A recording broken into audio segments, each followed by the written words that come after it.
کے وفادار ہے علماء دیوبند، اسلام کے غمخوار ہے علماء دیوبند۔ ایک انسان سے تم سب کو پیدا کیا ہے، پھر اسی انسان سے اس کا جوڑا، اس کے جوڑے کو پیدا کیا، پھر اس مرد اور عورت کے ذریعے سے اللہ تعالیٰ نے بہت سارے مردوں کو، بہت ساری عورتوں کو دنیا میں وجود بخشا۔ پھر آگے اللہ تعالیٰ فرماتے ہیں وَاتَّقُوا اللَّهَ الَّذِي تَسَاءَلُونَ بِهِ وَالْأَرْحَامَ، اور تم ڈرو اس اللہ سے جس کا نام لے کر تم ایک دوسرے سے سوال کرتے ہو، کوئی چیز مانگتے ہو۔ والارحام، اور رشتے داروں سے ڈرو، یعنی رشتے ناتوں کا خیال رکھو۔ ان اللہ کان علیکم رقیبا، بے شک اللہ تعالی تمہارا نگہبان ہے، تمہاری ہر چیز کو، تمہارے ہر کام کو دیکھ رہا ہے۔ یہ وہ آیت کریمہ ہے جس آیت کریمہ کو اللہ کے حبیب پاک صلی اللہ تعالی علیہ وسلم نے نکاح کے خطبے میں پڑھا ہے۔ اس کے علاوہ اور دو آیتیں ہیں، ان دونوں آیتوں میں بھی اللہ سے ڈرنے کا حکم دیا گیا ہے۔ سب سے پہلی جو یہ آیت کریمہ ہے، نکاح کے خطبے میں نبی علیہ السلام نے پڑھا ہے۔ حضرات مفسرین فرماتے ہیں کہ نکاح کا جو وقت ہوتا ہے وہ تو دو خاندانوں کے ملنے کا وقت ہوتا ہے، خوشی کا وقت ہوتا ہے۔ خوشی اور مسرت کے موقع پر دو خاندانوں کا جو رشتہ اور تعلق جو بن رہا ہے، تو ایسے وقت میں کوئی دوسری بات بتانی چاہیے، دوسری آیت کریمہ پڑھنی چاہیے تھی۔ نبی علیہ السلام نے خطبہ نکاح میں اس آیت کریمہ کو کیوں پڑھا ہے؟ حضرات مفسرین فرماتے ہیں کہ اس آیت کریمہ میں ایک آیت میں دو مرتبہ اللہ تعالیٰ نے ڈرنے کا حکم دیا۔ یا ایھا الناس، اے لوگو، اتقوا ربکم، تم اپنے رب سے ڈرو۔ انسان ڈرتا ہے حاکم سے، اس حاکم سے جو ظالم ہوتا ہے، ظلم کرتا ہے، اس کے ظلم کی وجہ سے ڈرتا ہے، یا تو شیطان اور بھوت وغیرہ سے ڈرتا ہے۔ تو یہاں اللہ تعالیٰ انسانوں کو کہہ رہے ہیں کہ اللہ سے ڈرو۔ کیوں ڈرنا ہے اللہ سے؟ کیا اللہ کیا ہم پر ظلم کرتا ہے؟ آگے اللہ فرماتے ہیں اتقوا ربکم، اللہ سے اس لیے ڈرنا ہے کہ وہ تمہارا پالنہار ہے، تمہارا رب ہے، تمہارا پروردگار ہے۔ تم نہیں تھے، اللہ تعالیٰ نے تمہیں وجود بخشا اور زندگی گزارنے کے لیے اسباب مہیا کیے، سامان عطا کیے، اور بتدریج جو ہے انسان کو آگے بڑھاتا ہے۔ ایسی ذات کو پروردگار کہا جاتا ہے۔ تو اللہ سے ڈرنا اس وجہ سے ہے کہ وہ ہمارا پالنے والا ہے۔ اور دوسری بات یہ ہے خلقکم من نفس واحدہ، کہ اسی اللہ نے تم سب کو پیدا کیا ہے۔ من نفس واحدہ، ایک ہی ذات سے پیدا کیا۔ ایک ہی ذات سے مراد حضرت آدم علیہ نبینا علیہ السلام سے پیدا کیا۔ من نفس واحدہ کہہ کر اللہ تعالیٰ نے اشارہ کیا کہ دنیا میں جتنے انسان ہیں، چاہے جس مذہب سے تعلق رکھنے والے ہو، چاہے جس دھرم سے تعلق رکھنے والے ہو، چاہے جس قبیلے اور خاندان سے تعلق رکھنے والے ہو، اعلیٰ خاندان سمجھے جاتے ہو، ادنا خاندان سمجھے جاتے ہو، لوگوں میں ان کی عزت ہے، بعض خاندان ہوا ہے کہ جن کی عزت نہیں کی جاتی ہے۔ اللہ فرماتے ہیں کہ یاد رکھو تم سب ایک ہی باپ سے پیدا کیے گئے ہو۔ کچھ لوگ وہ ہوتے ہیں جو اپنے آپ کو اچھا سمجھتے ہیں، مالدار ہونے کی وجہ سے اپنے آپ کو دوسروں سے اچھا سمجھتے ہیں، یا خوبصورتی کی وجہ سے دوسروں سے اپنے آپ کو اچھا سمجھتے ہیں، یا لوگوں کے خاندان میں جو ہے ان کا اس خاندان کا ایک جو ہے مقام ہوتا ہے جس کی بنیاد پر وہ دوسروں پر فخر کرتے ہیں۔ اللہ رب العزت فرماتے ہیں کہ یہ تمہارا جو خاندان ہے، یہ جو تمہارا جو قبیلہ ہے، یا تمہیں اللہ میری طرف سے، یعنی اللہ فرماتے ہیں میری طرف سے جو خوبصورتی تمہیں جو ملی ہے، یا دنیا کا مال و متاع جو تمہیں ملا ہے، یہ فخر کرنے کے لیے نہیں ہے، یہ تو صرف جو ہے عارضی چیزیں ہیں۔ تم سب ایک ہی باپ کی اولاد ہو، اور اسی ایک باپ سے ان کی بیوی ان کے جوڑے کو حضرت حوا علیہ السلام کو پیدا کیا. وَبَثَّ مِنْهُمَا رِجَالًا كَثِيرًا وَنِسَاءً. پھر حضرت آدم حضرت حوا ان دونوں کے ذریعے سے اللہ تعالیٰ نے پوری دنیا میں انسانوں کا وجود بخشا. کچھ مرد پیدا کیے, کچھ عورتیں پیدا کی. پھر آگے اللہ تعالیٰ فرماتے ہیں کہ اللہ سے بھی ڈرنا ہے اور رشتے ناتوں والارحام, رشتے ناتوں سے بھی ڈرنا ہے. حضرات مفسرین فرماتے ہیں کہ 2 مرتبہ اس میں اتقوا, اللہ سے ڈرنے کا حکم دیا گیا ہے. نبی علیہ السلام نے اس آیت کریمہ کو منتخب اس لیے کیا ہے کہ اس آیت کریمہ میں رشتے ناتوں کا خیال رکھنے کا حکم دیا گیا ہے. تو نکاح کے موقع پر جب نکاح ہوتا ہے تو ایک خاندان جو اجنبی تھا دوسرے خاندان سے, تو دونوں خاندان جو اجنبی تھے ایک دوسرے سے نہ کوئی تعلق تھا, نہ پہچانتے تھے, نہ کبھی دیکھا تھا. بعض مرتبہ ایسا بھی ہوتا ہے. تو ایسے 2 اجنبی خاندانوں کو اللہ تعالیٰ اس نکاح کے ذریعے سے, عقد نکاح کے ذریعے سے دونوں خاندانوں کو جوڑتا ہے, رشتہ اور ناطہ قائم ہوتا ہے. تو اللہ تعالیٰ اس رشتے اور ناطے کو برقرار رکھنے کا حکم دیا. یعنی رشتے اور ناطے کے سلسلے میں ڈرتے رہو کہ کہیں تمہاری غلطی کی وجہ سے, تمہارے اونچ نیچ کی وجہ سے, تمہاری زبان کی پھسلنے کی وجہ سے, تمہارے غلط بولنے کی وجہ سے یہ رشتہ اور ناطہ خراب نہ ہو جائے. اسی لیے نبی علیہ السلام نے اس آیت کریمہ کا انتخاب کیا ہے. اس لیے کہ جب تک انسان میں اللہ کا خوف, اللہ کا ڈر نہیں ہوتا, تب تک وہ انسان صحیح زندگی گزار نہیں سکتا, دوسروں کے حقوق ادا نہیں کر سکتا. اسی لیے نبی علیہ السلام نے اس آیت کریمہ کو خطبہ نکاح میں پڑھا ہے.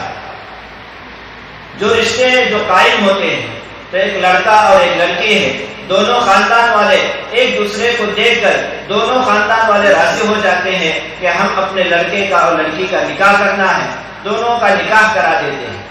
جب لڑکی اپنا میکہ چھوڑ کر, اپنا گھر چھوڑ کر اپنے شوہر کے گھر آتی ہے تو وہاں اس کے خسر ہوتے ہیں, اس کی ساس ہوتی ہے, اس کی نندیں ہوتی ہیں, اس کی دیورانی چچانی ہوتی ہے اور دوسرے رشتے دار ہوتے ہیں. تو اپنا پورا خاندان چھوڑ کر وہ عورت ایک دوسرے خاندان میں آ کر رہنے لگتی ہے.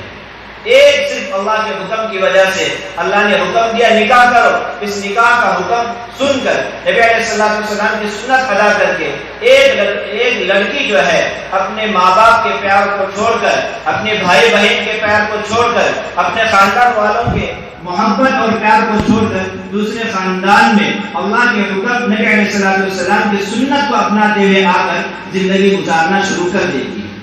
اب یہاں جب وہ لڑکی آئی, بہو بن کر آتی ہے, تو وہ بہو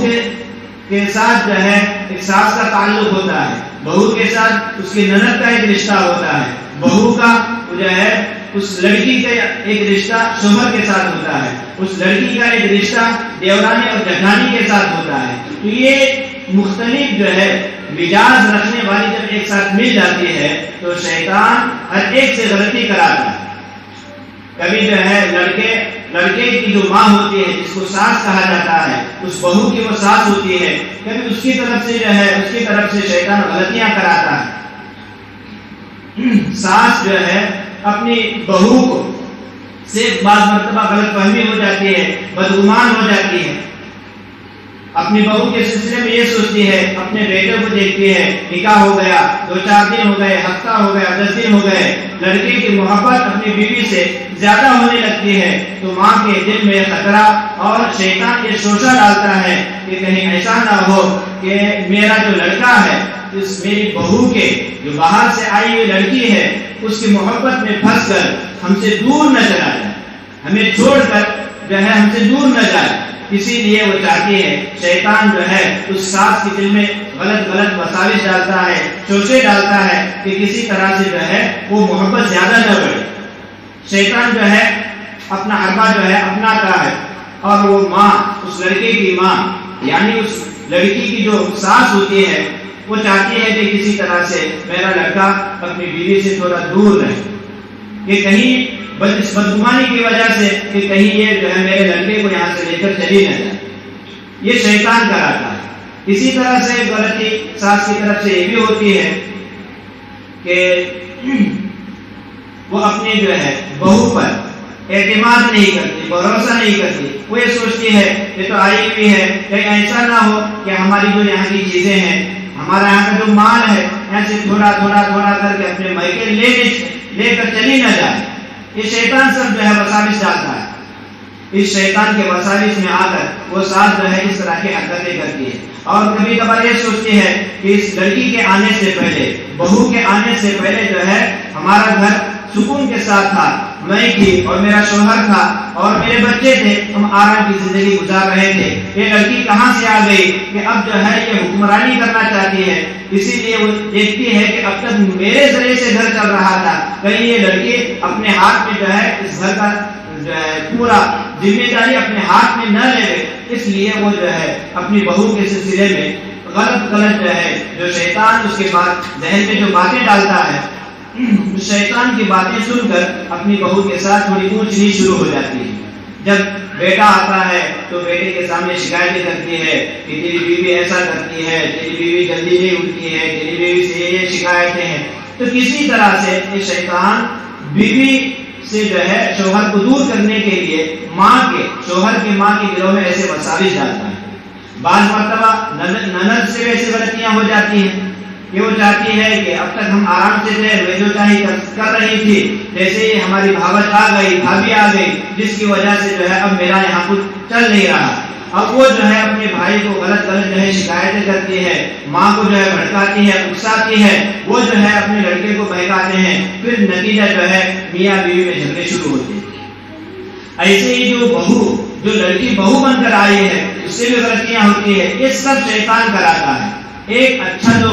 خاندان بننے والا تھا، اللہ کے حکم کو، نبی علیہ السلام کی سنت کو اپناتے ہوئے ایک سکون کی زندگی، ایک خاندان جو چلنے والا تھا، شیطان جو ہے اس گھر کو تباہ اور برباد کرنے کے لیے الگ الگ سازشیں کرتا ہے. تو بہو بن کر جو لڑکی آئی ہوئی ہے وہ تو جو ہے چھوٹی عمر میں آئی ہوئی ہوتی ہے، تجربہ نہیں ہوتا، سیدھا کھانا پکانا نہیں آتا، اور وہ اتنی بھولی بھالی ہوتی ہے کہ وہ یوں سوچتی ہے کہ میں اپنے گھر میں تھی، میرا باپ تھا، وہ پیار مجھے دیا کرتا، میری ماں تھی، میری ہر غلطی کو برداشت کرتی تھی. اب میں جو اپنے ساس کے گھر آئی ہوں، وہ یہ سوچتی ہے کہ میرا جو خسر ہے، میرا جو سسرا ہے، وہ میرا باپ ہے، باپ تو مجھے پیار دے گا، یہ توقع رکھتی ہے سسرے سے. اور ایسی ہی جو ہے اپنی ماں کی جو محبت وہ اپنے گھر میں پائی تھی، وہ سوچتی ہے کہ میری جو ساس ہے وہ مجھے محبت دے گی، مجھے پیار کرے گی، میری غلطیوں سے درگزر کرے گی. میں دیر سے اٹھا کرتی تھی اور مجھ سے غلطی ہوتی تو میری ماں جو ہے معاف کیا کرتی تھی، درگزر کرتی تھی، میری ساس بھی میرے ساتھ ایسا ہی کرے گی. یہ توقع اس کی ہوتی ہے، یہ امید ہوتی ہے. ایسے ہی جو ہے نند کے سلسلے میں کہ وہ میری بہن ہے، یہ سب سوچتی ہے، بھولی والی ہوتی ہے. لیکن جس کی وجہ سے وہ ان توقعات کے خلاف، امید کے خلاف جب دیکھتی ہے کہ ساس جب چھوٹی سی غلطی ہوتی ہے ڈانٹتی ہے تو اس کے دل میں جو ہے نفرت پیدا ہوتی ہے. یہ سب شیطان کراتا ہے. پھر جو ہے نند کچھ باتیں بولتی ہے، یا ایسے ہی شوہر کو اپنا سب کچھ سمجھتی ہے کہ اپنا سب گھر بار چھوڑ کر آئی ہے، یہ محبتوں سے رکھے گا، پیار سے رکھے گا. کبھی کبھار جب شوہر ناراض ہوتا ہے، غصہ کرتا ہے، فوراً بھڑکنا شروع کرتی ہے. پھر جو ہے آپس میں لڑنا جھگڑنا شروع ہو جاتا ہے. یہ گھر کا نظام شیطان اس طرح کے غلط وساوس ڈال کر ایسے حربے اپناتا ہے کہ جس کی وجہ سے گھر تباہ اور برباد ہو جاتا ہے، یہاں تک کہ طلاق کی نوبت آ جاتی ہے. اسی لیے حضرات علماء فرماتے ہیں کہ ساس جو دیکھ کر اپنے بیٹے کے لیے پسند کر کے جو بیٹی کو لائی ہے، بہو بنا کر لائی ہے، وہ جو ہے ساس یہ سمجھے کہ یہ جو بہو آئی ہے یہ میری بہو نہیں ہے بلکہ یہ میری بیٹی ہے. میرے پہلے سے ایک یا دو بیٹی تھی، یہ اور ایک بیٹی آ گئی ہے، تو یوں سمجھو کہ دو نہیں بلکہ تین میری بیٹیاں ہو گئی. پہلے میری جو دو بیٹیوں سے جو غلطی ہوتی تھی وہ ماں یہ سمجھے کہ وہ ساس یہ سمجھے کہ اس سے جو غلطی ہوئی اسے درگزر کروں، اسے معاف کروں. اگر ساس جو ہے اس طرح سے معاملہ اپنے بہو کے ساتھ رکھے گی تو اس کے توقع کے مطابق ہوگی، تو وہ جھگڑے نہیں ہوں گے، آپس میں لڑائی نہیں ہوں گے اور شکوے شکایتیں نہیں ہوں گی. ایسی ہی جو نند ہے وہ اپنی بھابھی اور بھاوت کو اپنی بہن سمجھے. ایسے ہی جو ہے جو بہو بن کر آئی ہے، بعض مرتبہ ایسا ہوتا ہے کہ گھر والے جو ہے لڑکی کو یا اس کے سہیلیاں یا اس کے خاندان والے جو ہے، آج کل کا ماحول ایسا ہے کہ سمجھا بجھا کر بیچتے ہیں اپنی بیٹی کو، حالانکہ صحیح تعلیم تو یہ تھی، بیٹی کی صحیح تربیت تو یہ تھی کہ اس کو ایسی باتیں بتا دے کہ دیکھ تو جو ہے نئے گھر میں جا رہی ہے، تیرا مزاج الگ ہے، وہاں جس گھر میں تو جا رہی ہے ان کا مزاج الگ ہے، ان کے مزاج کے مطابق تجھے چلنا ہوگا۔ اگر تجھ سے کچھ غلطی ہو گئی یا بغیر غلطی کے ساس نے ڈانٹ لیا یا جو ہے بغیر سسرے کے سسرے نے کچھ کہہ دیا، نند نے کچھ کہہ دیا، شوہر نے کچھ کہہ دیا، یا شوہر کے گھر والے جو رشتے دار ہیں کبھی اونچ نیچ ہو گئی ان سے، تو ان سے درگزر کا معاملہ کرنا، ان کے ساتھ اچھا سلوک کرنا، ان کو معاف کر دینا، اس طرح سے جو ہے تعلیم اور تربیت کے ساتھ بیٹی کو اپنی بھیجنی چاہیے۔ لیکن ہوتا ہے آج کہ جو ہے ان کے کان بھر دیتے، بیٹی کو سمجھاتے ہیں کہ دیکھ تو جہاں جا رہی ہے تو ابھی جو ہے شروع ہی سے پہلے ہی دن سے اپنے شوہر کو اپنے قابو میں رکھنا، اپنی ساس اپنی جو ہے دیورانی کو، اپنی نند کو، اپنے جو ہے دیور وغیرہ کو اپنے جو ہے قابو میں رکھنا، ان کو جو ہے ڈراتے رہنا، دھمکاتے رہنا، گویا غلط تربیت کر کے بھیجتے ہیں، جس کی بنیاد پر وہ اپنے ماں باپ کی بات سن کر یا اپنی سہیلیوں کی بات سن کر یہاں گھر آنے کے بعد یہاں اپنا چلانے کی کوشش کرتی ہے، جس کی وجہ سے بگاڑ ہوتا ہے۔ تو گویا یہ غلطی چاہے بہو کی طرف سے ہو یا ساس کی طرف سے ہو یا نند کی طرف سے ہو، جس کی طرف سے بھی ہو، یہ سب کے سب انسان ہے، اور ہر انسان کا کھلا ہوا دشمن شیطان ہے، شیطان یہ تمام باتیں کرواتا ہے۔ اسی لیے ساس کو چاہیے کہ اپنی بہو کو بیٹی کے درجے میں رکھے، بہو کو چاہیے کہ ساس کو اپنے ماں کے درجے میں رکھے، جس طرح سے اپنے ماں کے سامنے آواز بلند نہیں کرتی، ساس کو اپنی ماں سمجھتے ہوئے اس کے ساتھ صحیح زندگی گزارے، اس کے بات بات پر جو ہے اسے پوچھ کر کام کرے کہ اب کیا پکانا ہے، کیا کرنا ہے، اور اپنے گھروں میں نماز کی پابندی کرنا ہے۔ یہ تمام چیزیں اگر کرتے رہے، ایک دوسرے کو معاف کرتے رہے، غلطی تو انسان سے ہوتی ہے، درگزر کا معاملہ ہوتا رہا، تو گویا یوں سمجھو کہ ہم نے اللہ تعالیٰ نے، نبی علیہ السلام نے خطبہ نکاح میں جو آیت کریمہ پڑھی تھی کہ رشتے ناطوں کا خیال رکھنا، تو نکاح کے وقت میں خطبے میں ہم نے یہ آیت سنی تھی، اس کے مطابق گویا سمجھو کہ ہم نے زندگی گزاری ہے، تو ہم جو ہے صحیح طور پر ہمارا گھر سکون کے ساتھ چلتے رہتا ہے۔ اگر ایسا معاملہ نہیں ہوا، بلکہ جو ہے شوہر اور خاوند جو ہے باہر سے آتا ہے، کبھی جو ہے ماں کی شکایت کی، کبھی نند کی شکایت کی، اس طرح کا شکایتیں کرتے کرتے گویا خاوند سے لڑنا اور جھگڑنا شروع کرتی ہے، تو خاوند اور شوہر بیچارہ باہر سے آتا ہے، کمانے کے لیے گیا ہے، تھک کر آیا ہوا ہے، آنے کے بعد فوراً جو ہے اس کو ستانا شروع ہو گیا، اس کے سامنے شکایتیں شروع ہو گئی، تو جو ہے انجام یہ ہوتا ہے، نتیجہ یہ نکلتا ہے کہ شوہر اور بیوی کے درمیان جھگڑے شروع ہوتے ہیں، یا تو اپنے ماں سے لڑتا ہے یا تو اپنی بیوی سے لڑتا ہے۔ اسی لیے حضرات علماء فرماتے ہیں کہ ایک دوسرے کے ساتھ ہمیں صحیح سلوک کرنا ہے۔ نبی علیہ السلام فرماتے ہیں کہ ایک دوسرے کے ساتھ اچھا سلوک کرو، صل من قطعک، جو تمہارے رشتے ناطے کو توڑے اس کے ساتھ تم اچھا سلوک کرو، واعف عن من ظلمک، جو تمہارے پاس جو تم پر ظلم کا معاملہ کرے اس کے ساتھ درگزر کا معافی کا معاملہ کرو، واحسن من اساء الیک، اگر تمہارے ساتھ کوئی برا معاملہ کرے تو اس کے ساتھ اچھا سلوک کرو۔ یہ نبی علیہ السلام کی تعلیمات ہیں۔ تو اپنے خاوند کے آنے کے بعد بیوی اپنے ساس اور نند کی شکایتیں نہ کرے، بلکہ اچھے سلوک کے ساتھ پیش آئے۔ بیوی جو بہو بن کر آئی ہوئی ہے وہ چونکہ عمر کم ہوتی ہے، ناز و نخرے میں ہوتی ہے۔ کتابوں میں ایک واقعہ لکھا ہے، ایک غریب گھرانے کی لڑکی تھی، خوبصورت تھی، لیکن مال و دولت اس کے پاس کچھ نہیں تھا، اور اس کا نکاح جو ہے ایک امیر گھرانے میں ہو گیا۔ امیر گھرانے والے آ کر اس لڑکی کو پسند کیا اور نکاح ہو گیا۔ لڑکا امیر ہے، لڑکی جو ہے غریب ہے، یہ کتابوں میں واقعہ لکھا ہے۔ تو چونکہ ناتجربہ کار ہوتی ہے، بھولی بھالی ہوتی ہے، عمر کم ہونے کی وجہ سے ہمیں کیسے رہنا ہے، ماں باپ نے اس کی تربیت بھی نہیں کی ہوتی ہے، تو وہ اپنے شوہر کے ساتھ، شوہر جو ہے جو امیر لڑکا ہے اس اپنی بیوی کو پیار و محبت سے رکھنا چاہتا، اس کے ساتھ جتنا بہت زیادہ جو ہے اس کے ساتھ پیار و محبت سے پیش آتا، تو وہ ناز و نخرے کرتی۔ وہ جو اس کی بیوی تھی غریب گھرانے کی تھی، خوبصورتی کی وجہ سے اتنا ناز اور نخرے کرتی تھی کہ شوہر کے پیار کو بالکل جو ہے اس کے جواب میں اس کے ساتھ پیار سے پیش نہیں آتی تھی۔ کئی دن تک ایسا ہی مسئلہ جو ہے چلتا رہا، تو ایک دن شوہر نے بہت پیار و محبت سے پیش آنے کے بعد جب اپنی بیوی کو دیکھا کہ وہ اپنے ناز و نخرے ہی میں ہے اور میرے ساتھ پیار و محبت سے پیش نہیں آتی، تو ایک دن شوہر نے پوچھ لیا کہ میں تم سے اتنا پیار کرتا ہوں، اتنی محبت سے تمہیں رکھتا ہوں، اس کے باوجود جو ہے تم میرے ساتھ جو ہے محبت سے پیش نہیں آتی ہے، کیا تم مجھ سے محبت نہیں کرتے ہو؟ تو اس غریب جو خوبصورت تھی، اپنے خوبصورتی پر اسے ناز تھا، نخرے کر رہی تھی، وہ اپنی زبان سے کہہ دیتی ہے بھولے بالی بن کر کہ میں تم سے پیار نہیں کرتی ہوں۔ تو اسی وقت جو ہے وہ قابل جو امیر گھرانے کا تھا، مالدار تھا، اس نے جو ہے فوراً یہ کہہ دیا کہ میں تجھے 3 طلاق دیتا ہوں، یہاں سے نکل جا، اگر تم مجھ سے محبت نہیں کرتی ہے تو میرے گھر میں رہنے سے کوئی فائدہ نہیں ہے، جہاں جس سے تو محبت کرتی ہے وہاں جا کر تو رہنا شروع کر دے۔ یہ کہہ کر اپنی بیوی کو لا کر اپنے بیوی کے گھر میں میکے میں چھوڑ کر چلا گیا۔ تو ایک جو ہے لڑکی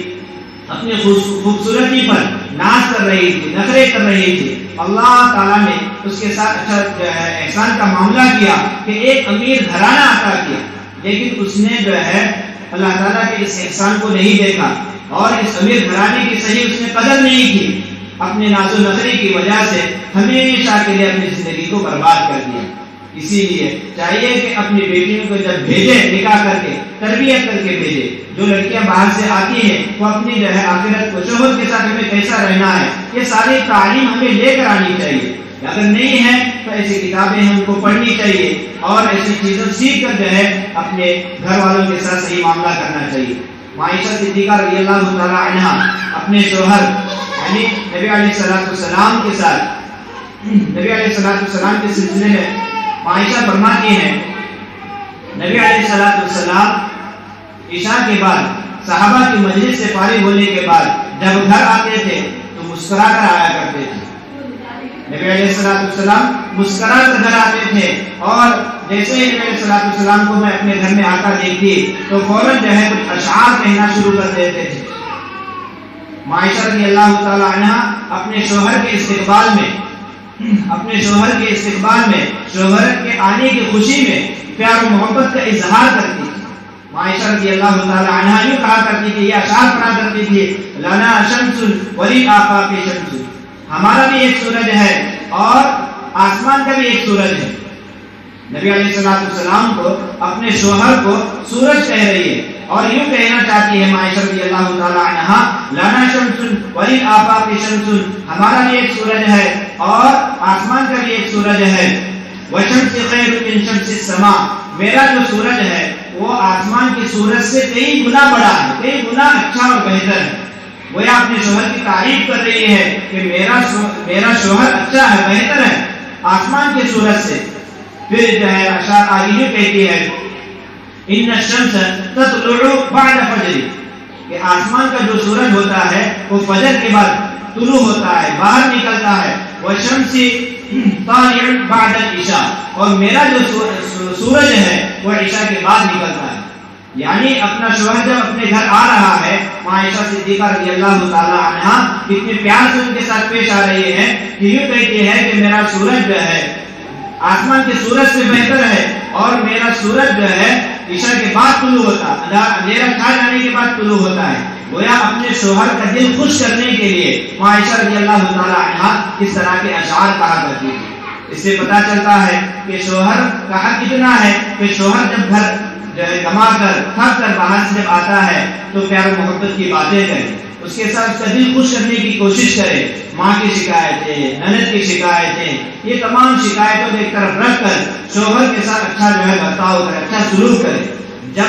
تک ہم اپنے شوہر کو ہمت نہیں دیں گے، جب تک ہم اس کا ساتھ نہیں دیں گے، ہمارا گھر جنت بن ہی نہیں سکتا۔ اگر ہم اپنے گھر کو جنت کا نمونہ بنانا چاہتے ہیں تو اپنے شوہر کو پیار و محبت سے دیکھیں، اسے خوش رکھنے کی کوشش کریں۔ ایک مرتبہ نبی علیہ السلام کو جب سب سے پہلی جب وحی اتری اور نبی علیہ السلام نے ایک مرتبہ حضرت جبریل علیہ السلام کو اپنی اصلی شکل میں دیکھا کہ بہت آپ کا قد بڑا ہوا ہے اور آپ کے جو ہے بہت سارے بازو ہیں، تو حضرت جبریل علیہ السلام کو اپنے اصلی شکل میں دیکھنے کی وجہ سے نبی علیہ السلام گھبرا گئے، فوراً جو ہے گھر میں بھاگ کر آئے، آپ کا یوں کہا، بخاری شریف کی روایت ہے، نبی علیہ السلام فرماتے ہیں ماں خدیجہ رضی اللہ تعالی عنہا سے اپنی بیوی سے کہتے ہیں زملونی زملونی، مجھے جو ہے کمبل اڑا دو کمبل اڑا دو، اس لیے کہ حضرت جبریل علیہ السلام کو اصلی شکل میں دیکھ کر گھبرا گئے، گھبرا کر یوں کہہ رہے اپنی بیوی کو کہ مجھے کمبل دے دو۔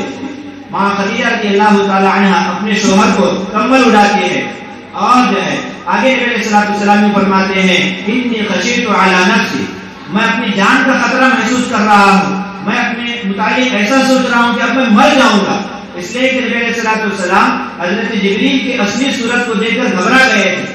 ماں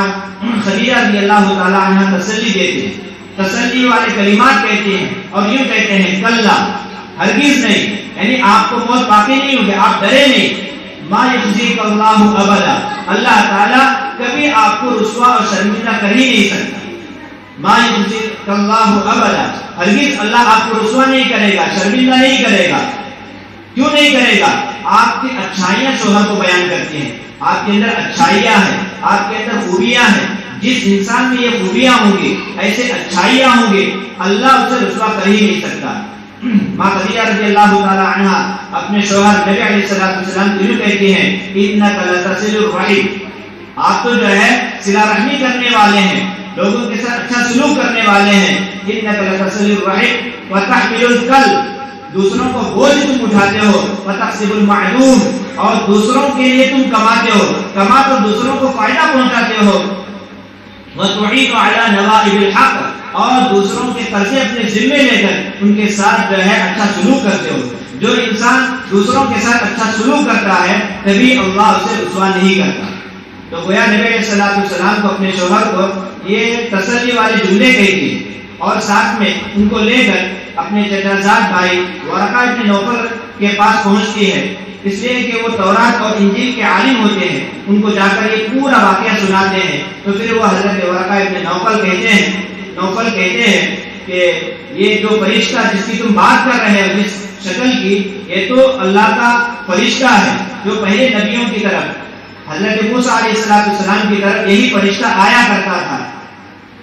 تو آپ کو وہ ہے اللہ تعالیٰ نبی بنانے والے ہیں۔ تو ایک بیوی اپنے شوہر کو زبان سے تسلی دے رہی ہے گھبراہٹ کے عالم میں کہ آپ کو کچھ نہیں ہوگا، اور ساتھ ساتھ میں عملی طور پر ان کو ایک ایسے آدمی کے پاس لے جاتی ہے، علم والے کے پاس، جہاں اس جو ہے مسئلے کا حل جو ہے نکالتی ہے۔ اگر صحیح عورت ہوگی تو اس طرح اپنے شوہر کو خوش رکھے گی اور اپنے شوہر کا ساتھ دے گی تو شوہر جو ہے ہمت سے آگے بڑھے گا۔ تو یہ تمام باتیں تھی گھریلو سلسلے میں، جو آیت کریمہ میں نے پڑھی تھی ارحام یعنی رشتے ناطے کے سلسلے میں، اس سلسلے میں نے تمام باتیں آپ کے سامنے پیش کی۔ اگر ہم صحیح طور پر زندگی گزاریں گے تو ہمارا جو گھر ہے جنت کا نمونہ بنے گا، سکون اور اطمینان کے ساتھ ہم زندگی گزار سکیں گے۔ دوسری آیت کریمہ میں نے جو تلاوت کی ہے، اس آیت کریمہ میں اللہ فرماتے ہیں یا ایھا الذین آمنوا قوا انفسکم واہلیکم نارا، اے ایمان والو تم اپنے آپ کو بھی جہنم سے بچاؤ اور اپنے گھر والوں کو بھی جہنم سے بچاؤ۔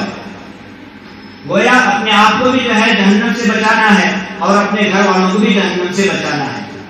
اپنے گھر والوں میں جو ہے اپنی آل اولاد جو ہے اپنے بچے آ جاتے ہیں، اپنے ماتحت رہنے والے آ جاتے ہیں، تو ان کی بھی ہمیں فکر کرنا ہے اور ہم اپنے آخرت کی بھی فکر کرنا ہے۔ یا ایھا الذین آمنوا قوا انفسکم واہلیکم نارا، اپنے آپ کو بھی جہنم سے بچانا ہے، آگ سے بچانا ہے، اور اپنے بچوں کو بھی جو ہے جہنم کے آگ سے بچانا ہے۔ وہ کون سی آگ ہے؟ وقودها الناس والحجارہ، اس آگ میں انسانوں کو ڈالا جائے گا، اس آگ میں پتھروں کو، حضرات مفسرین فرماتے ہیں کہ پتھروں سے مراد وہ مورتیاں ہیں جن کی پوجا کی جاتی تھی، تو انسانوں کو اور ان مورتیوں کو، پتھروں کو جہنم میں ڈال کر جلایا جائے گا، جھلسایا جائے گا۔ تو ہمیں اپنی آخرت کی بھی فکر کرنی ہے اور ساتھ ساتھ اپنی اولاد کی بھی فکر کرنی ہے۔ جب انسان کا نکاح ہوتا ہے، نکاح ہونے کے بعد ہر انسان یہ چاہتا ہے کہ مجھے اولاد ہو، دولہا اور دلہن دونوں یہ چاہتے ہیں کہ ہماری اولاد ہو۔ لڑکی کے جو ماں باپ ہوتے ہیں وہ بھی چاہتے ہیں کہ میرے بچی کو اولاد ہو، میں نانا اور نانی بنوں، اور لڑکے کے جو ماں باپ ہوتے ہیں وہ بھی چاہتے ہیں کہ میرے لڑکے کو بچے ہو تاکہ میں دادا اور دادی بنوں۔ ہر ایک کی خواہش ہوتی ہے کہ ہمارے گھر اولاد آوے۔ اللہ تعالیٰ ہمیں اولاد کی نعمت سے نوازے، ہر انسان یہ چاہتا ہے، لیکن یاد رکھنا کہ صرف اولاد کا ملنا یہ تو ایک نعمت ہے ہی، لیکن اس سے بڑی نعمت یہ ہے کہ وہ اولاد نیک ہونی چاہیے، نیک اولاد کو اللہ تعالیٰ سے مانگنا چاہیے۔ حضرت انبیاء علیہ السلام کو ہم دیکھتے ہیں قرآن کریم میں، حضرت انبیاء علیہ السلام کی دعائیں منقول ہے اپنے اولاد کے سلسلے میں۔ حضرت ابراہیم علیہ السلام اپنے اولاد کے بارے میں دعائیں کرتے ہیں، ربی ہب لی من الصالحین، یہ ہمارے میرے پروردگار مجھے نیک اولاد عطا فرما۔ پھر حضرت ابراہیم علیہ السلام اپنی بیوی اپنے بچے کے لیے دعا کرتے ہیں، جب مکہ کی جو ہے ویران جنگل میں جب چھڑکاتے ہیں اس وقت حضرت ابراہیم علیہ السلام دعا کرتے ہیں، ربنا انی اسکنت من ذریتی بواد غیر ذی زرع عند بیتک المحرم ربنا لیقیموا الصلاۃ، اللہ سے دعا کرتے ہیں اے اللہ میرے بیوی کو میرے بچے کو ایسی جگہ پر میں چھوڑ آیا ہوں وہاں کچھ نہ جو ہے پھل اگتے ہیں نہ پھول اگتے ہیں، ایسا ویران جنگل ہے، اے اللہ ربنا لیقیموا الصلاۃ، اے اللہ اے پروردگار ان کو نمازی بنا، فاجعل افئدۃ من الناس تهوی الیہم، لوگوں کے دلوں کو ان کی طرف مائل فرما کہ لوگ ان کے پاس آئے۔ ان کی دعا کا نتیجہ تھا کہ اللہ تعالیٰ نے لوگوں کو ان کی طرف متوجہ کیا، کعبۃ اللہ کی دوبارہ تعمیر ہوئی۔ پھر اب جو ہے آج ہم مکہ جاتے ہیں تو پورا جو ہے میدان جو ویران جنگل تھا اب بڑی بڑی عمارتوں سے بھرا ہوا ہے۔ ایسی جگہ پر میں اپنی بیوی کو اپنے بچے کو چھوڑ کر دعا کر رہے ہیں، وَارْزُقْهُمْ مِنَ الثَّمَرَاتِ، اور ان کے لیے پھلوں کی دعا کر رہے ہیں۔ پتہ چلتا ہے حضرت انبیاء علیہ السلام کی تعلیم سے کہ ہم اپنے اولاد کے لیے دعائیں کرنی چاہیے۔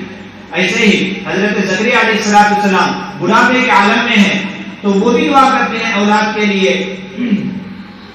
رب هب لي من لدنك ذرية طيبة انك سميع الدعاء، اے میرے پروردگار مجھے نیک اولاد عطا فرما، بے شک آپ دعا قبول کرنے والے ہیں، سننے والے ہیں۔ تو گویا دعا ہمیں اولاد مانگنا ہے، لیکن صرف اولاد نہیں مانگنی ہے بلکہ اولاد نیک اولاد مانگنی ہے۔ اس لیے نیک اولاد کا ملنا ایک بہت بڑی نعمت ہے۔ اولاد اگر ہماری نیک ہوگی تو ہمیں دنیا میں بھی سکون کی زندگی گزار سکتے ہیں اور آخرت میں بھی ہمارا نام روشن ہوگا۔ اگر ہم جو ہے ہماری اولاد خراب ہوگی، اگر جو ہے بگڑ جائے گی، صحیح اولاد نہیں ہوگی تو پھر جو ہے دنیا میں بھی رسوائی ہوگی، شرمندگی دیکھنی پڑے گی اور آخرت میں جو ہے ان کے ساتھ ہمیں بھی جہنم میں ڈال دیا جائے گا۔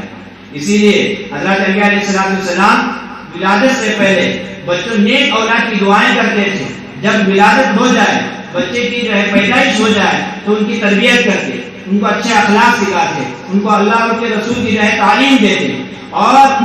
مرنے کا وقت آیا اس وقت بھی اپنے بچوں کی وصیت کرتے، نصیحت کرتے اور پوچھتے، جیسا کہ حضرت یعقوب علیہ السلام کے سلسلے میں آتا ہے قرآن کریم میں، ام کنتم شہداء اذ حضر یعقوب الموت اذ قال لبنیہ،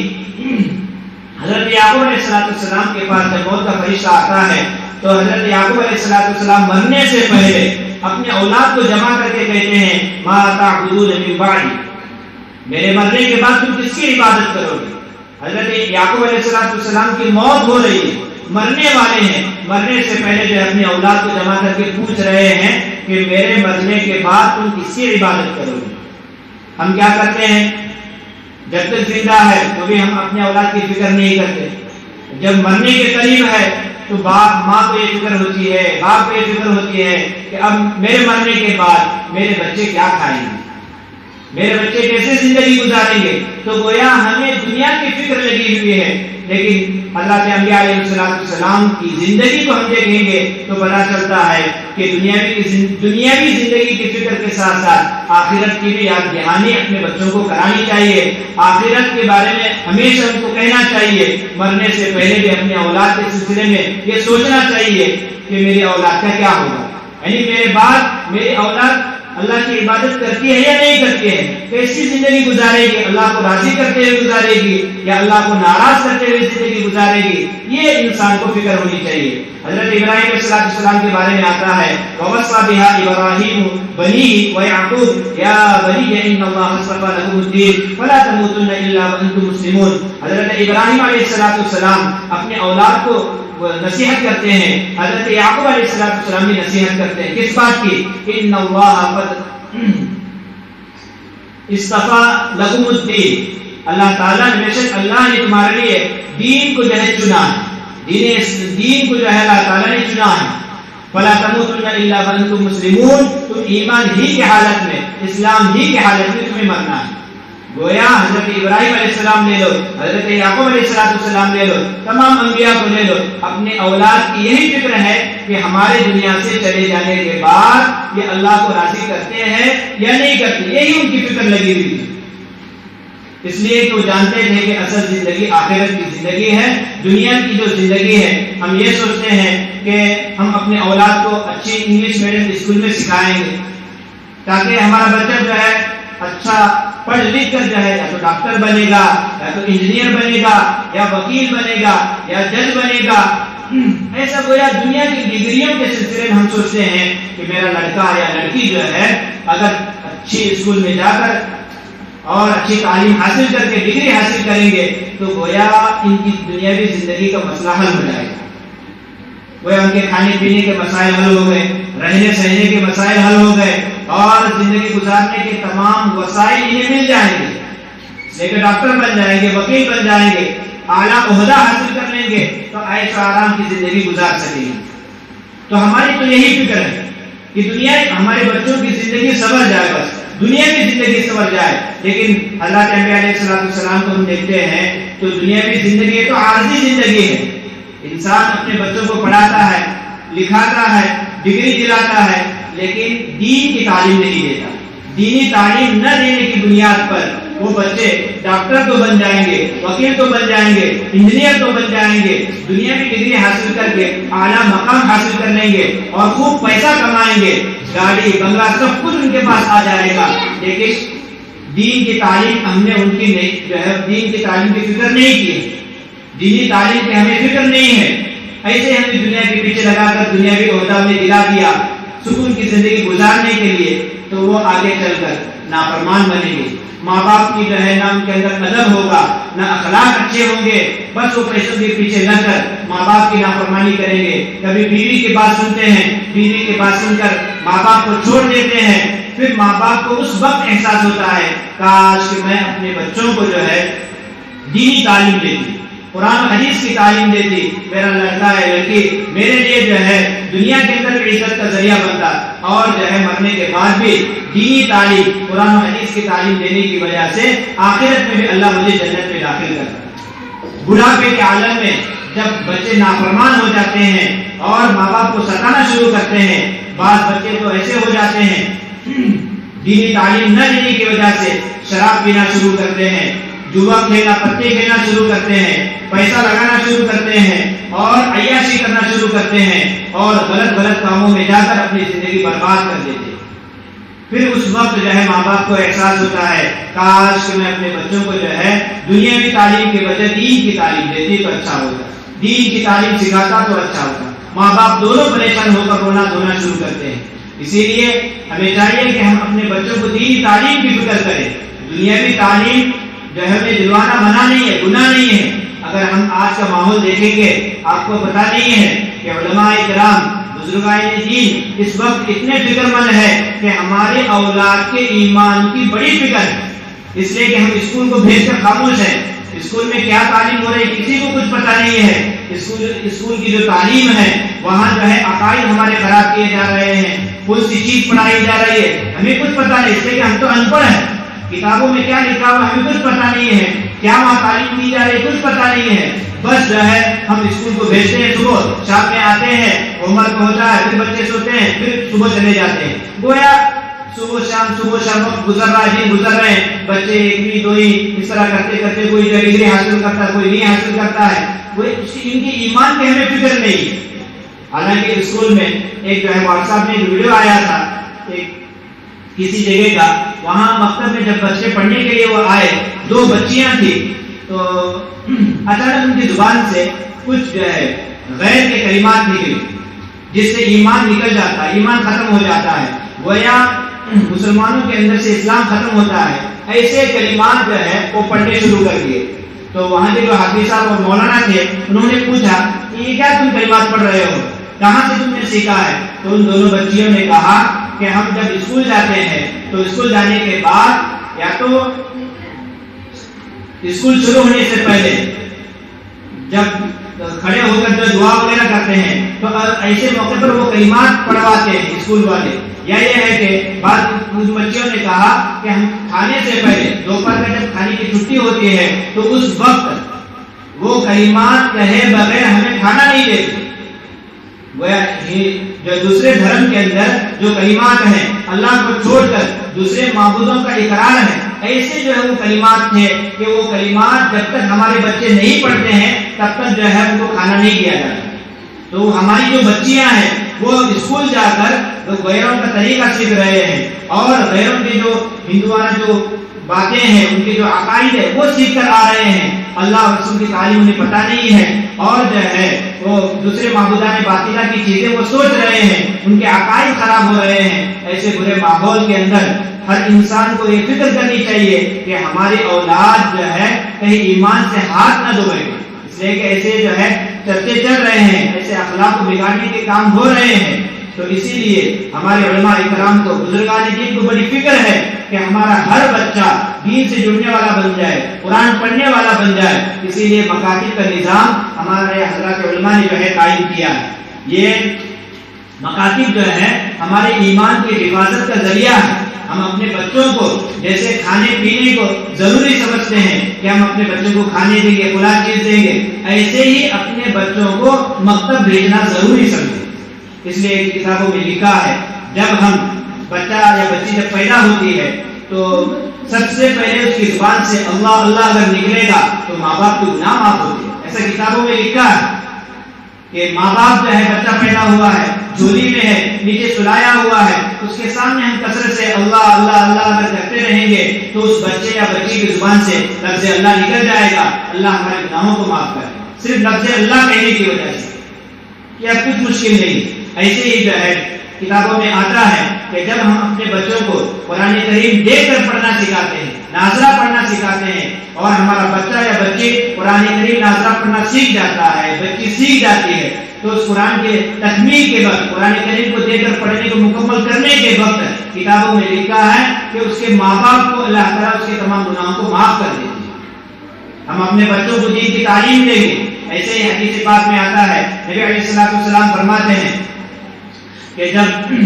بچے یا بچے کو ہم مکتب میں بھیجتے ہیں، اپنا بچہ حافظ بن جائے گا یا بیٹی حافظہ بن جائے گی، تو حافظہ اور حافظ بننے کی وجہ سے اس کے جو ماں باپ ہوتے ہیں کل قیامت کے دن اللہ تعالیٰ نور کا تاج ان کے ماں باپ پر ڈال دیا جائے گا. جن کے بچے حافظ ہوتے ہیں، جن کے بچیاں حافظہ ہوتی ہیں، ان کے ماں باپ کو اللہ تعالیٰ قیامت کے دن نور چمکتا ہوا جو ہے نور کا ایک تاج ان کے سروں پر ڈالا جائے گا. جب دوسرے لوگ دیکھتے ہیں ان لوگوں کو کہ جن کے سروں پر چمکتا ہوا تاج نظر آ رہا ہے تو وہ لوگ پوچھتے ہیں کیا یہ انبیاء ہیں، کیا یہ شہداء ہیں کہ ان کے سروں پر چمکتا ہوا تاج رکھا گیا ہے؟ تو لوگوں کو کہا جاتا ہے کہ یہ وہ لوگ ہیں کہ جنہوں نے دنیا میں اپنے بچوں کی دینی تعلیم کی فکر کی تھی اور اپنے بچے کو حافظ بنایا تھا، اپنی بچی کو حافظہ بنائے تھے، جس کی وجہ سے اللہ تعالیٰ جو ہے ان کو جو ہے ان کے سروں پر نور کا چمکتا ہوا تاج جو ہے رکھ رہا ہے. یہ خوش نصیبی انہیں ملے گی. یہ جو ہے بڑا اکرام اور اعزاز ان حافظ اور حافظہ بچے اور بچیوں کے جو ہے ماں باپ کے لیے ایسا اعزاز اور اکرام ہوگا. تو وہاں آخرت میں جو ہے تمام لوگوں کے سامنے ہماری عزت ہوگی، ہمارا اکرام ہوگا. لیکن ہم تو چاہ رہے ہیں کہ ہمارے بچوں کی دنیا سمجھ جائے. ہمیں جو ہے اپنے بچوں کی دنیا سنوارنے کے لیے ہر چیز کو ہم جو ہے چھوڑ رہے ہیں. ہم اپنے بچوں کی دینی تعلیم کی ہمیں فکر نہیں ہے. میری مائیں اور بہنیں ہم غور کریں،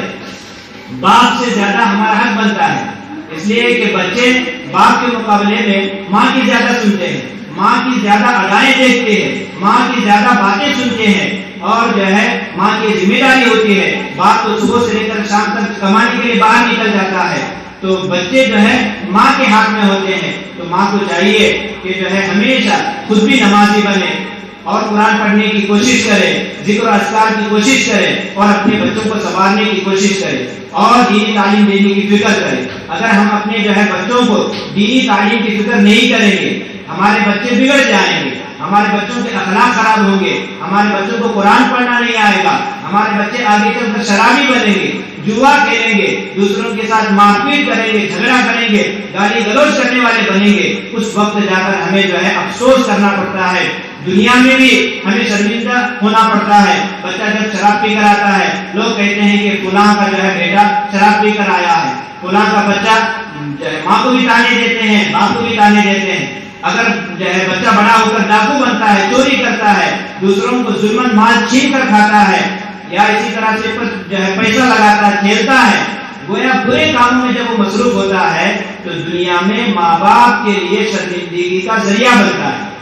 تو ہم نے اپنے بچوں کو جو ہے دینی تعلیم کی فکر نہیں کی، جس کی وجہ سے بچہ بگڑ گیا اور دنیا میں ہمارے شرمندگی اور رسوا ہونے کا ذریعہ بنا۔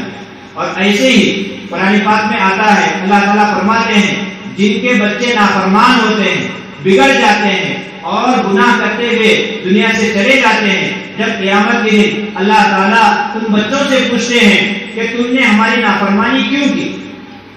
ان بچوں سے اللہ تعالیٰ پوچھتے ہیں کہ تم نے نافرمانی کیوں کی، تو اس وقت یہ بچے جواب دیتے ہیں اِنَّا أَطَعْنَا سَادَتَنَا وَكُبَرَاءَنَا فَأَضَلُّونَا السَّبِيلَ۔ بچے یہ کہتے ہیں کہ ہم نے ہمارے بڑوں کا جو ہے طریقہ اختیار کیا، ہمارے بڑے جیسے چلا کرتے تھے اسی کے مطابق ہم نے زندگی گزاری ہے۔ اِنَّا أَطَعْنَا سَادَتَنَا وَكُبَرَاءَنَا، ہماری جو رہنمائی کرنے والے تھے، ہماری جو تربیت کرنے والے تھے، انہوں نے یہی تربیت دی، انہوں نے جو ہے ہمیں دنیا کی فکر میں لگایا، اسکول بھیجا، کالج بھیجا، دنیا کی ڈگری حاصل کرنے کے لیے ہر طرح کی کوشش کی، محنت کی، پیسہ لگایا، سب کچھ قربان کیا ہمارے پیچھے، تو ہم نے دنیا کی ڈگری حاصل کی اور جو ہے اسی طرح سے ہم آ گئے۔ اِنَّا أَطَعْنَا سَادَتَنَا وَكُبَرَاءَنَا فَأَضَلُّونَا السَّبِيلَ، ہمارے ماں باپ نے ہمیں گمراہ کر دیا۔ پھر آگے یوں کہتے ہیں اللہ تعالیٰ سے ربنا آتِهِمْ ضِعْفَيْنِ مِنَ الْعَذَابِ وَالْعَنْهُمْ لَعْنًا كَبِيرًا، اے ہمارے پروردگار ہمارے ماں باپ کو ڈبل عذاب دے۔ ربنا آتِهِمْ ضِعْفَيْنِ مِنَ الْعَذَابِ، اے اللہ ہمارے ماں باپ کو ڈبل عذاب دے، دگنا عذاب دے۔ وَالْعَنْهُمْ لَعْنًا كَبِيرًا، اور ان پر بہت ساری لعنت برسا۔ کن کے لیے بد دعا کر رہے ہیں بچے؟ اپنے ماں باپ کے لیے، اس لیے کہ دنیا میں ان ماں باپ نے ان بچوں کو دینی تعلیم نہیں دی، مکاتب کو نہیں بھیجا، ان کے اخلاق کو نہیں سنوارا، ان کو قرآن کی تعلیم نہیں دی، نبی علیہ السلام کی تعلیمات سے انہیں آراستہ نہیں کیا، اور اپنی تو خود بھی جو ہے غلط زندگی گزارتے رہے، بچوں کو بھی جو ہے دینی تعلیم کی فکر نہیں کی، تو کل قیامت کے دن یہ بچے یوں کہیں گے ہمارے ماں باپ کی وجہ سے ہم بگڑے ہیں، اے اللہ ربنا آتِهِمْ ضِعْفَيْنِ مِنَ الْعَذَابِ، دگنا عذاب ان کو دے دے، ڈبل عذاب ہمارے ماں باپ کو دے دے، اس لیے کہ ان کی وجہ سے ہم بگڑے ہیں، اور اپنی جو ہے لعنت ان پر برسا، اس لیے کہ انہوں نے ہمیں صحیح دین نہیں سکھایا۔ تو جیسے ہم دنیا میں بھی رسوائی کا ذریعہ بنتے ہیں، اگر ہماری اولاد خراب نکل آئے، ایسے ہی جب نافرمانی کے ساتھ زندگی گزار کر جاتے ہیں تو قیامت کے دن یہی ہماری اولاد ہمارے خلاف گواہی دے گی، ہمارے خلاف شکایتیں کرے گی اور ہمارے خلاف بد دعا دے گی۔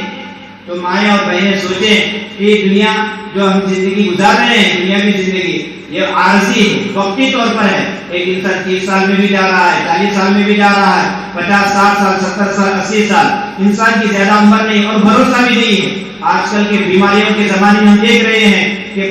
نوجوان لڑکا اچانک مر جاتا ہے، جو ہے ابھی 2-4 بچے ہیں، نوجوان ہیں، مر گیا۔ کتنے ہم ایسے خبریں سن رہے ہیں، ایسے ہی عورتوں کے متعلق جو ہے